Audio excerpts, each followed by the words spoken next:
The Five Boons of Life. Chapter 1.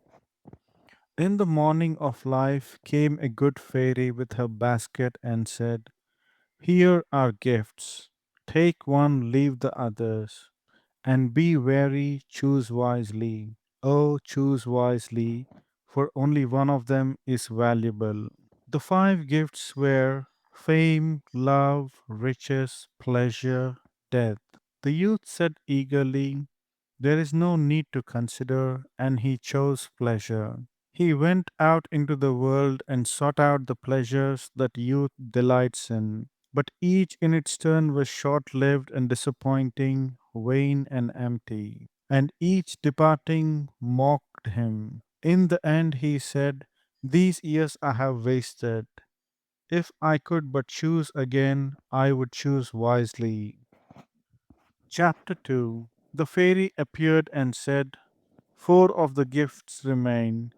Choose once more, and oh, remember, time is flying, and only one of them is precious." The man considered long, then chose love, and did not mark the tears that rose in the fairy's eyes.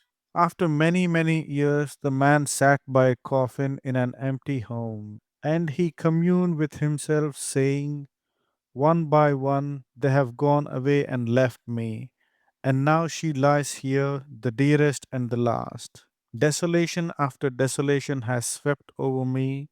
For each hour of happiness, the treacherous trader, love, has sold me.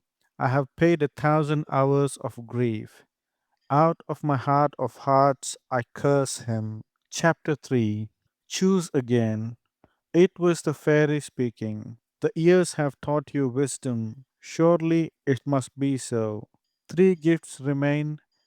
Only one of them has any worth. Remember it and choose warily." The man reflected long, then chose fame, and the fairy, sighing, went her way.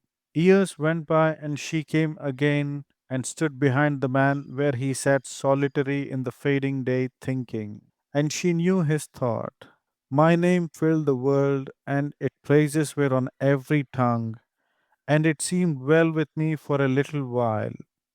How little a while it was! Then came envy, then detraction, then calumny, then hate, then persecution, then derision, which is the beginning of the end. And at last of all came pity, which is the funeral of fame. Oh, the bitterness and misery of renown! Target for mirth in its prime, for contempt and compassion in its decay. Chapter 4. Choose yet again. It was the fairy's voice. But two gifts remain, and do not despair. In the beginning there was but one that was precious, and it is still here. Wealth, which is power. How blind I was, said the man. Now at last life will be worth the living. I will spend, squander, dazzle. These mockers and despisers will crawl in the dirt before me, and I will feed my hungry heart with their envy. I will have all luxuries, all joys, all enchantments of the spirit, all contentments of the body that man holds dear. I will buy deference, respect, esteem, worship, every pinch peck grace of life the market of a trivial world can furnish forth. I have lost much time and chosen badly heretofore, but let that pass. I was ignorant then and could have take for best what seemed so. 3 short years went by, and a day came when the man sat shivering in a mean garret, and he was gaunt and worn and hollow eyed and clothed in rags, and he was gnawing a dry crust and mumbling, "Curse all the world's gifts for mockeries and gilded lies, and miscalled every one. They are not gifts, but merely lendings. Pleasure, love, fame, riches. They are but temporary disguises for lasting realities, pain, grief, shame, poverty."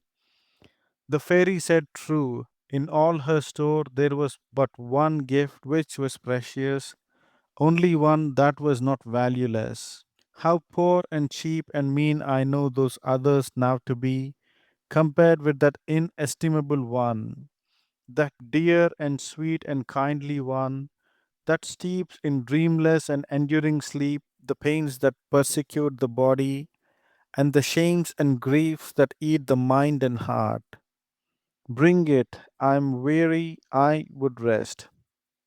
Chapter 5. The fairy came bringing again four of the gifts, but death was wanting, she said. I gave it to a mother's pet, a little child.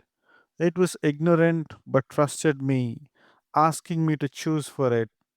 You did not ask me to choose. Oh, miserable me, what is left for me? What not even you have deserved, the wanton insult of old age. The end.